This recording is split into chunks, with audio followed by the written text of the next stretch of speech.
Subscribe કરો બીકે news ચેનલને, પછી YouTube એપ પર બેલનું બટન દબાવો અને નિહાળો બીકે ન્યૂઝ ચેનલ।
શક્તિપીઠના આંગણે શિષ્ટાચારના લીરે લીરા, વહીવટદાર પર પૂર્વ કર્મચારીનો પ્રાણઘાતક પ્રહાર, ધર્મના ધામમાં અદાવતનું અટ્ટહાસ્ય, સુરક્ષિત ગઢ ગણાતા અંબાજી મંદિરના વહીવટી કક્ષમાં જ લોહી ઉકળ્યું।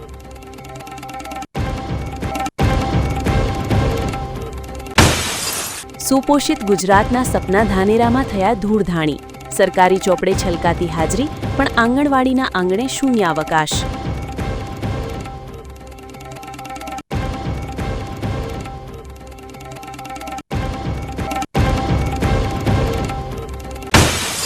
લાખણી પંથકમાં અકસ્માતોની હારમાળા, હાઈવે પર ક્યાંક ટ્રેક્ટર ઊંધું વળ્યું તો ક્યાંક હેટાચી મશીને ખાધી પલટી।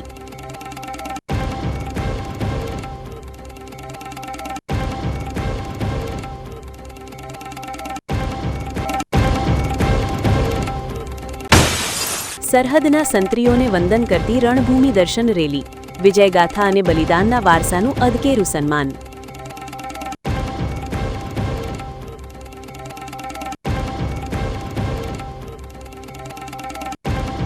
હવે જોઈએ સમાચાર વિગતવાર। શક્તિપીઠ અંબાજી મંદિરના ઇતિહાસમાં ક્યારેય ન બની હોય તેવી ઘટના સામે આવી છે, જેમાં મંદિરના વહીવટદાર અને અધિક કલેક્ટર પર જીવલેણ હુમલો કરવામાં આવ્યો છે। મંદિર પરિસરમાં જ બનેલી આ ઘટનાએ સમગ્ર વહીવટી તંત્ર અને સુરક્ષા વ્યવસ્થા સામે મોટા સવાલ ઊભા કરી દીધા છે। અંબાજી મંદિરના વહીવટદાર કૌશિક મોદી પર આ હુમલો મંદિર ટ્રસ્ટના જ એક પૂર્વ કર્મચારી અને કોલેજના પૂર્વ પ્રિન્સિપાલ મોદનાદ મિશ્રાએ કર્યો છે। વિગતો મુજબ મોદનાદ મિશ્રા વહીવટદારની ઓફિસમાં ઘૂસી આવ્યા હતા અને તમે મારા ઉપર થયેલા કેસોમાં વધારે રસ કેમ લેશો છો તેમ કહીને ઉશ્કેરાઈ ગયા હતા। જોતજોતામાં મામલો એટલો બિચક્યો કે મિશ્રાએ વહીવટદારનું ગળું દબાવી તેમને જીવથી મારી નાખવાનો પ્રયાસ કર્યો હતો। સદનસીબે તે સમયે હાજર વહીવટદારના પીએ અને સિક્યોરિટી ગાર્ડ તાત્કાલિક વચ્ચે પડ્યા હતા અને અધિક કલેક્ટરને હુમલાખોરની ચુંગાલમાંથી બચાવી લીધા હતા। મહત્વની વાત એ છે કે હુમલો કરનાર મોદનાદ મિશ્રા સામે અગાઉ દેવસ્થાન ટ્રસ્ટ અને કોલેજના કર્મચારીઓએ એસીબીમાં ફરિયાદ કરી હતી, જેની અદાવત રાખીને આ હુમલો કરવામાં આવ્યો હોવાનું મનાય છે। આ હચમચાવનારી ઘટના બાદ મંદિર પરિસરમાં ભારે અફરાતફરી મચી ગઈ હતી અને સુરક્ષાકર્મીઓએ હુમલાખોરને ઝડપી પાડ્યો હતો। વહીવટદાર કૌશિક મોદીએ આ મામલે અંબાજી પોલીસ સ્ટેશનમાં લેખિત ફરિયાદ નોંધાવી છે, જેના આધારે પોલીસે કાયદેસરની કાર્યવાહી હાથ ધરી છે। પવિત્ર યાત્રાધામ અંબાજીમાં અધિક કલેક્ટર કક્ષાના અધિકારી પર થયેલો આ હુમલો વહીવટી આલમમાં ચર્ચાનો વિષય બન્યો છે। હવે જોવાનું એ રહેશે કે સુરક્ષિત ગણાતા મંદિર પરિસરમાં આ પ્રકારની હિંમત કરનાર સામે પોલીસ કેટલી કડક કાર્યવાહી કરે છે। બનાસકાંઠાના ડીસા માર્કેટયાર્ડમાં આજે વિવિધ જણસીની મોટા પાયે આવક નોંધાઈ છે, જેમાં ખાસ કરીને રાયડો અને બાજરીમાં ખેડૂતોને સારા ભાવ મળી રહ્યા છે। ડીસા ખેતીવાડી ઉત્પન્ન બજાર સમિતિ દ્વારા જાહેર કરવામાં આવેલા આજના ભાવપત્રક મુજબ આજે મંગળવાર 10 ફેબ્રુઆરી 2026ના રોજ બજારમાં નોંધપાત્ર હલચલ જોવા મળી છે। આજના દિવસની સૌથી વધુ આવક રાયડામાં જોવા મળી છે, જેમાં કુલ 3752 બોરીની આવક થઈ છે અને તેનો ઊંચો ભાવ 1303 રૂપિયા સુધી પહોંચ્યો છે। જ્યારે એરંડામાં 394 બોરીની આવક સાથે ભાવ 1271 થી 1300 રૂપિયાની વચ્ચે રહ્યો છે। બાજરીની વાત કરીએ તો 443 બોરીની આવક સાથે તેનો ઊંચો ભાવ 570 રૂપિયા બોલાયો છે। રાજગરામાં ખેડૂતોને સારા ભાવ મળ્યા છે, જ્યાં ઊંચો ભાવ 1671 રૂપિયા સુધી રહ્યો છે। આ ઉપરાંત જીરુમાં 4,255 રૂપિયા અને ચણામાં 1,041 રૂપિયા સુધીનો ભાવ આજે માર્કેટમાં જોવા મળ્યો છે. ઘઉંની પાંખી આવક વચ્ચે તેનો ભાવ 499થી 505 રૂપિયાની સપાટીએ રહ્યો છે. એકંદરે આજે ઓપન ઓક્શનમાં ખેડૂતોને તેમની જણસીના પોષણક્ષમ ભાવ મળતા જોવા મળ્યા છે. આમ ડીસા ગંજ બજારમાં આજે રાયડો અને એરંડા જેવી જણસીની આવકથી યાર્ડ ધમધમી ઉઠ્યું છે, જે આગામી દિવસોમાં હજુ વધે તેવી શક્યતા છે. પાલનપુર વાસીઓ માટે પરિવહનના નવા યુગની શરૂઆત થવા જઈ રહી છે. જ્યાં વર્ષોની લાંબી પ્રતીક્ષા બાદ હવે શહેરના રસ્તાઓ પર ફરી એકવાર સિટી બસ દોડતી જોવા મળશે. મુખ્યમંત્રી શહેરી બસ સેવા અંતર્ગત મહાશિવરાત્રિના પાવન પર્વથી આ સેવાનો પ્રારંભ કરવામાં આવશે, જે શહેરની ટ્રાફિક સમસ્યામાં મોટી રાહત આપશે. પાલનપુર શહેર જે રીતે વિસ્તરી રહ્યું છે તે જોતા જાહેર પરિવહન સેવા અનિવાર્ય બની હતી અને હવે નગરપાલિકા દ્વારા આ સુવિધાને આખરી ઓપ આપી દેવામાં આવ્યો છે. આ યોજના હેઠળ કુલ 9 બસો ફાળવવામાં આવી છે, જેમાંથી ઉદ્ઘાટનના દિવસે પ્રથમ તબક્કામાં 6 બસો રસ્તા પર ઉતારવામાં આવશે. મધ્યમ વર્ગ અને વિદ્યાર્થીઓને ધ્યાનમાં રાખીને ભાડું પણ અત્યંત રાહતદાયક રાખવામાં આવ્યું છે, જેમાં પ્રથમ 2 કિલોમીટર સુધી મુસાફરી માત્ર 5 રૂપિયા જ ચૂકવવા પડશે. આ સેવાના સંચાલન માટે ગુરુ નાનક ચોક ખાતે મુખ્ય કંટ્રોલ રૂમ બનાવવામાં આવ્યો છે, જ્યાંથી શહેરના ટ્રાફિકની સ્થિતિ અને મુસાફરોની અવરજવરના સમય મુજબ રૂટનું મોનિટરિંગ કરવામાં આવશે. ટ્રાન્સપોર્ટ કમિટીના ચેરમેન ભારતીબેન રંગવાણીના જણાવ્યા અનુસાર આ સેવાનું સંચાલન કરતી એજન્સી 15 વર્ષનો બહોળો અનુભવ ધરાવે છે અને અન્ય 5 શહેરોમાં પણ સફળતાપૂર્વક બસ સેવા ચલાવી રહી છે. આ બસ સેવાની સૌથી આકર્ષક બાબત તેની પાસ સિસ્ટમ છે, જે આધુનિક એટીએમ કાર્ડ જેવી સુવિધા આપશે. મુસાફરોએ 100 રૂપિયા ખર્ચીને આ કાર્ડ મેળવવાનું રહેશે અને ત્યારબાદ 100 રૂપિયાનું રિચાર્જ કરાવવા પર મુસાફરીના ભાડામાં સીધું 20% ડિસ્કાઉન્ટ મળશે. એટલે કે પાસ ધરાવનાર મુસાફરોને 2 કિલોમીટરની મુસાફરી વધુ સસ્તી પડશે. અગાઉ પાલનપુરમાં સિટી બસ સેવા બંધ થઈ ગયા બાદ ખાનગી વાહનો અને રિક્ષા ઉપર નિર્ભર રહેવું પડતું હતું, પરંતુ હવે આ સેવાથી નાગરિકોને સલામત અને સુવિધાજનક મુસાફરી મળશે. આ સેવાથી માત્ર નાગરિકોના ખિસ્સા પરનો ભાર જ નહીં ઘટે, પરંતુ શહેરના મુખ્ય માર્ગો પર વાહનોની સંખ્યા ઘટતા પર્યાવરણને પણ ફાયદો થશે. ભવિષ્યમાં જો મુસાફરોની સંખ્યા વધશે તો બસોની સંખ્યા અને રૂટમાં પણ વધારો કરવાની પાલિકાની યોજના છે. આ નિર્ણયથી પાલનપુરના નોકરિયાત વર્ગ, વડીલો અને ખાસ કરીને શાળા કોલેજ જતા વિદ્યાર્થીઓમાં ભારે ઉત્સાહ જોવા મળી રહ્યો છે.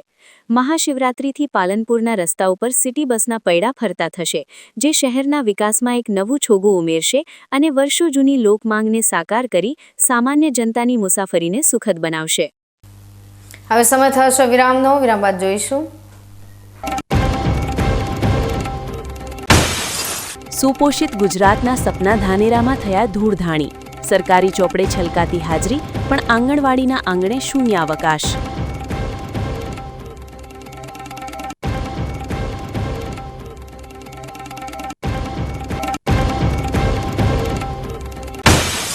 લાખણી પંથકમાં અકસ્માતોની હારમાળા. હાઈવે પર ક્યાંક ટ્રેક્ટર ઊંધું વળ્યું તો ક્યાંક હિટાચી મશીને ખાધી પલટી.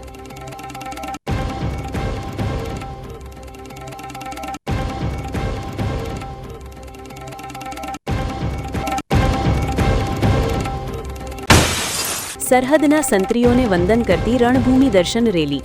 વિજયગાથા અને બલિદાનના વારસાનું અધકેરું સન્માન.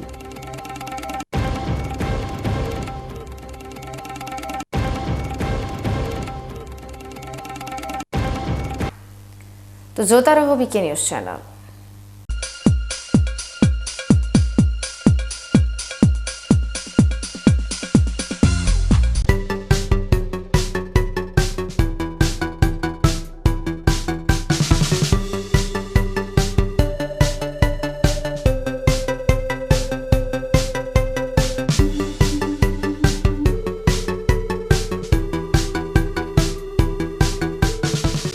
શું આપ અણગમતા વાળની સારવાર કરાવવા માંગો છો? શું આપ ખીલ કે ખીલના દાગમાંથી છુટકારો મેળવવા માંગો છો? શું આપ ચહેરા પરની કરચલીઓ દૂર કરાવવા માંગો છો? શું આપ ટાંકા વગરના મસા કે કપાસી નીકાળવા માંગો છો? શું આપ ટેટુ રિમૂવ કરાવવા માંગો છો? શું આપ દાદર, ખરજુ કે ગુમડાથી પરેશાન છો? શું આપ હાથ પગના વાડિયાથી મુક્તિ મેળવવા માંગો છો? શું આપ જાતીય ગુપ્ત રોગ કે નખના રોગથી હેરાન છો? આ સિવાય ચામડીને લગતા કોઈ પણ પ્રશ્નના નિરાકરણ માટે તેમજ લેટેસ્ટ ટેકનોલોજીથી derma roller, chemical peeling, face rejuvenation, derma pen, skin tightening, vampire face facelift જેવી કોસ્મેટિક ટ્રીટમેન્ટ માટે એકવાર અવશ્ય કોન્ટેક્ટ કરો. ઉત્તર ગુજરાતની એકમાત્ર fully latest skin and cosmetic clinic doctor Anita skin and cosmetic clinic, Gayatri મંદિર સામે, ડોક્ટર રમેશભાઈ વારડેની ગલીમાં, ડીસા. એપોઇન્ટમેન્ટ માટે સંપર્ક કરો 99 250 91 438 99 250 91 439.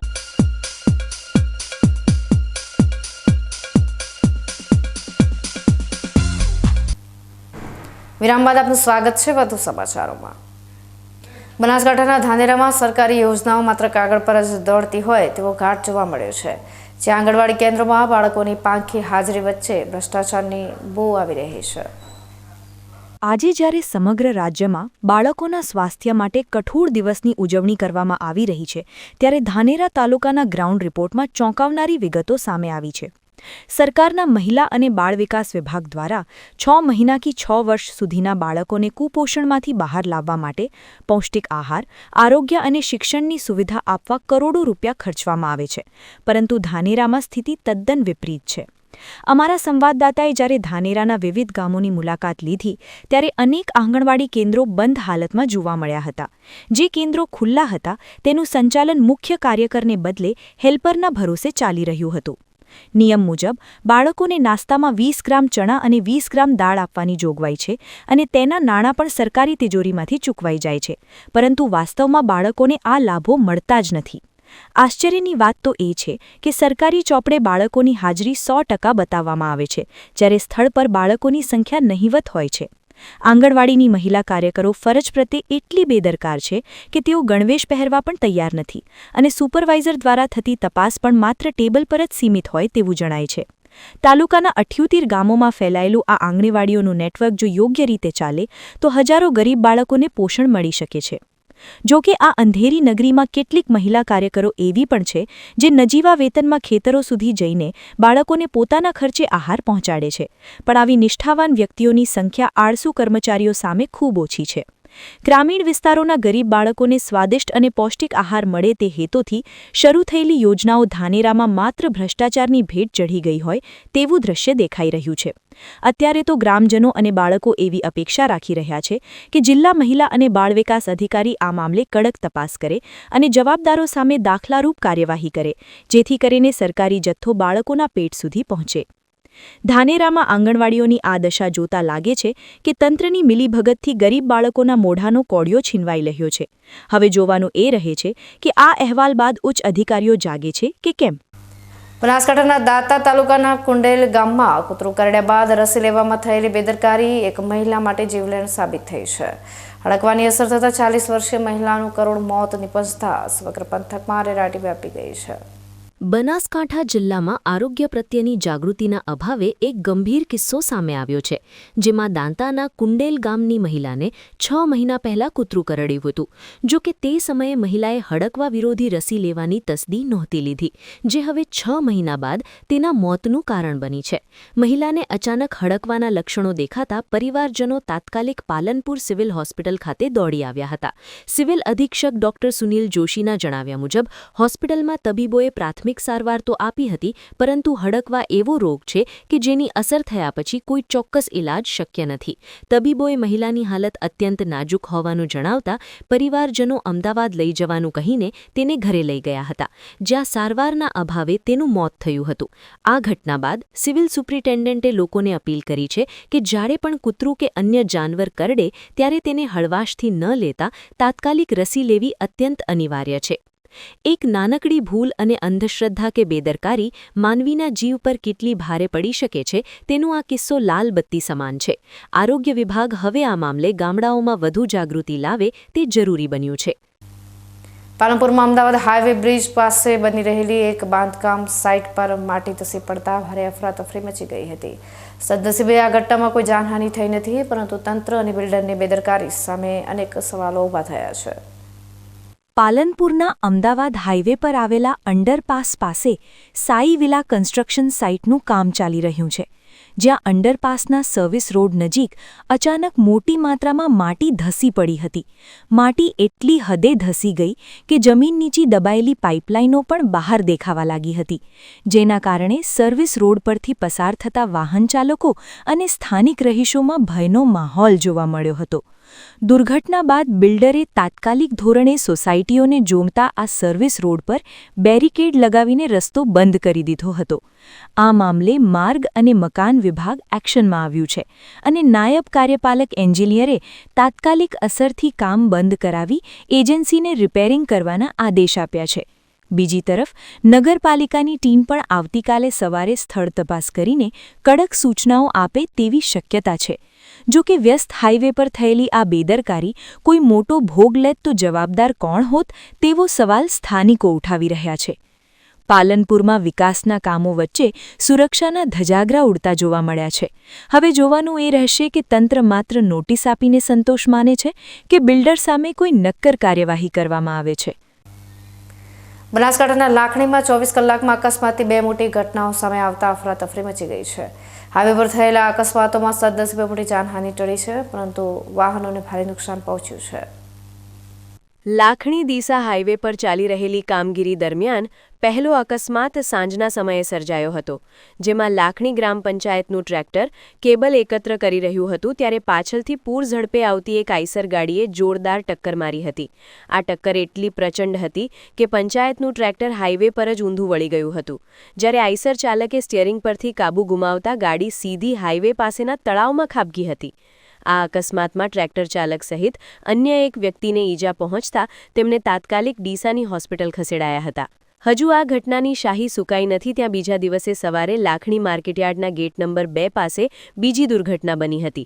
અહીં હાઈવેની કામગીરીમાં વપરાતું હિટાચી મશીન જ્યારે ટ્રકમાં લોડ કરવામાં આવી રહ્યું હતું ત્યારે અચાનક સંતુલન બગડતા મશીન પલટી મારી ગયું હતું. આ ઘટનામાં ડ્રાઈવરનો આબાદ બચાવ થયો હતો, પરંતુ ભરચક વિસ્તારમાં મશીન પલટી જતા તેને જોવા માટે લોકોના ટોળા ઉમટ્યા હતા અને કલાકો સુધી ટ્રાફિક જામના દ્રશ્યો જોવા મળ્યા હતા. સ્થાનિક પોલીસ અને વહીવટીતંત્રએ ઘટના સ્થળે પહોંચી ક્રેન દ્વારા મશીન હટાવવાની કામગીરી હાથ ધરી ટ્રાફિક પૂર્વવત કરાવ્યો હતો.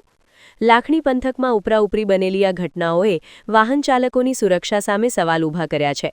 હાઈવેની કામગીરી દરમિયાન સાવચેતી રાખવી કેટલી અનિવાર્ય છે તે આ બંને કિસ્સાઓ પરથી સ્પષ્ટ જણાઈ આવે છે.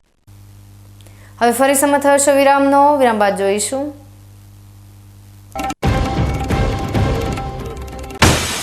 સરહદના સંત્રીઓને વંદન કરતી રણભૂમિ દર્શન રેલી, વિજયગાથા અને બલિદાનના વારસાનું અદકેરું સન્માન.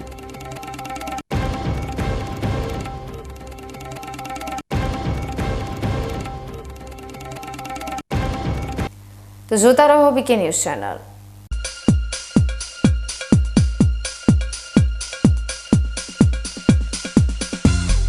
તમને ખબર છે તમારી દીકરી દીકરા માટે તમે સુપર ફાધર કે સુપર મધર છો. તમારું બાળક તમારી આંખોથી જ સમગ્ર વિશ્વને જોતું હોય છે, પરંતુ જો તમને હૃદયરોગનો હુમલો આવે તો ત્યારે તમારા બાળક ઉપર શું વીતશે? ત્યારે તમારી સેવામાં હાજર છે આધુનિક સુવિધા સાથે બનાસ હાર્ટ હોસ્પિટલ, અને તેમાં પણ આયુષ્યમાન કાર્ડમાં સારવાર તદ્દન મફત. આયુષ્યમાન કાર્ડની સુવિધા ઉપલબ્ધ ઉત્તર ગુજરાતની પ્રથમ અતિ આધુનિક હાર્ટ હોસ્પિટલ. પારિવારિક સ્ટાફની સેવા એવી કે ઘરના માહોલની પણ ગરજ સારે. 24 કલાક હૃદયની સારવાર ઉપલબ્ધ. હોસ્પિટલનું પૂરું સરનામું.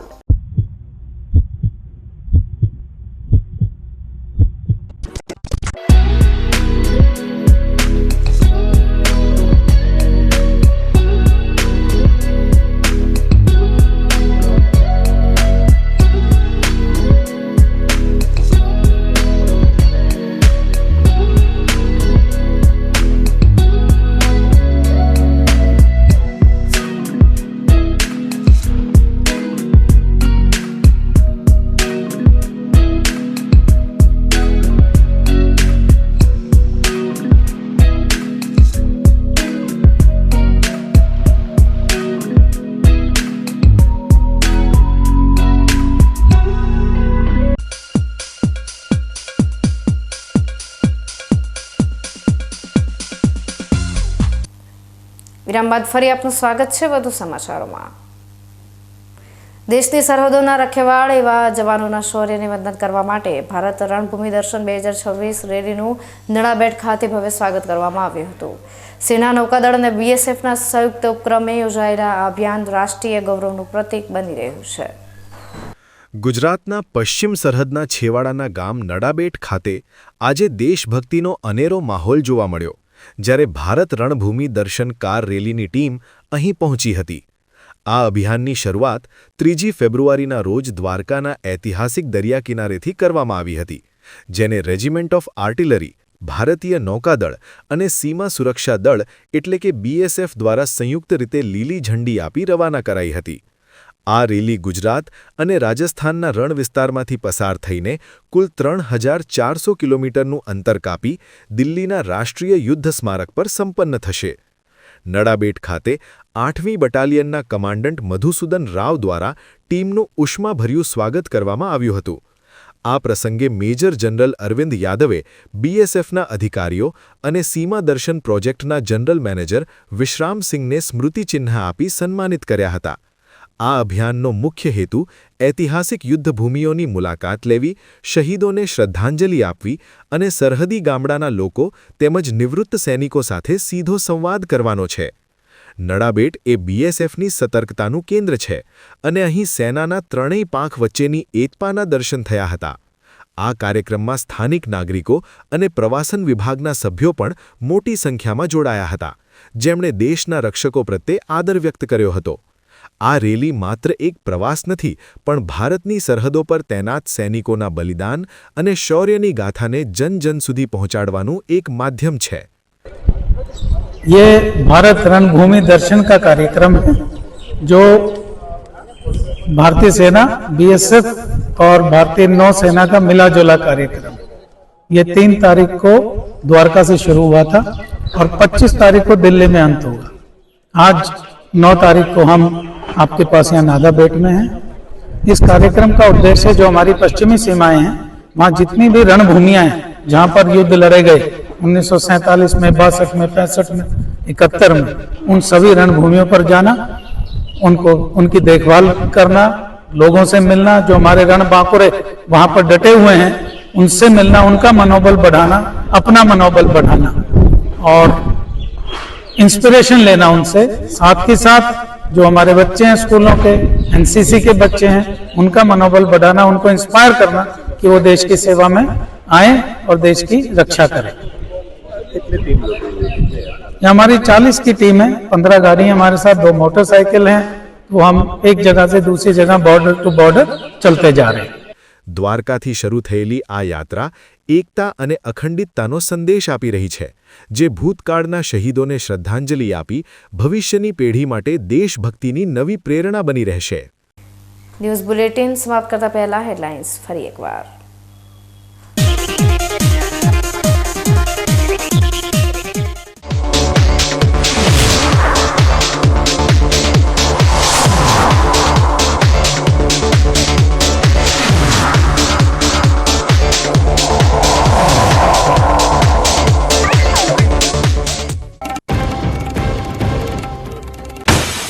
શક્તિપીઠના આંગણે શિષ્ટાચારના લીરે લીરા, વહીવટદાર પર પૂર્વ કર્મચારીનો પ્રાણઘાતક પ્રહાર, ધર્મના ધામમાં અદાવતનું અટ્ટહાસ્ય, સુરક્ષિત ગઢ ગણાતા અંબાજી મંદિરના વહીવટી કક્ષમાં જ લોહી ઉકળ્યું.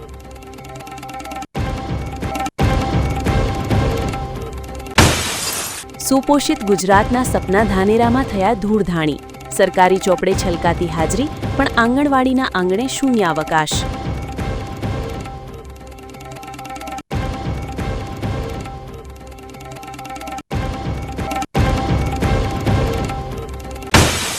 લાખણી પંથકમાં અકસ્માતોની હારમાળા, હાઈવે પર ક્યાંક ટ્રેક્ટર ઊંધું વળ્યું તો ક્યાંક હેટાચી મશીને ખાધી પલટી.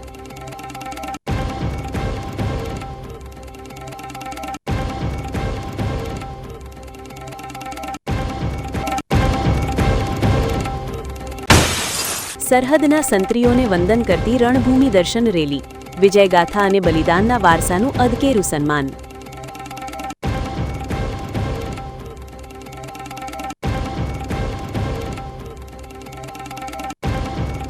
તો આ તાજના સમાચારો, નવા સમાચાર સાથે ફરી મળીશું. ત્યાં સુધી રજા આપશો. નમસ્કાર.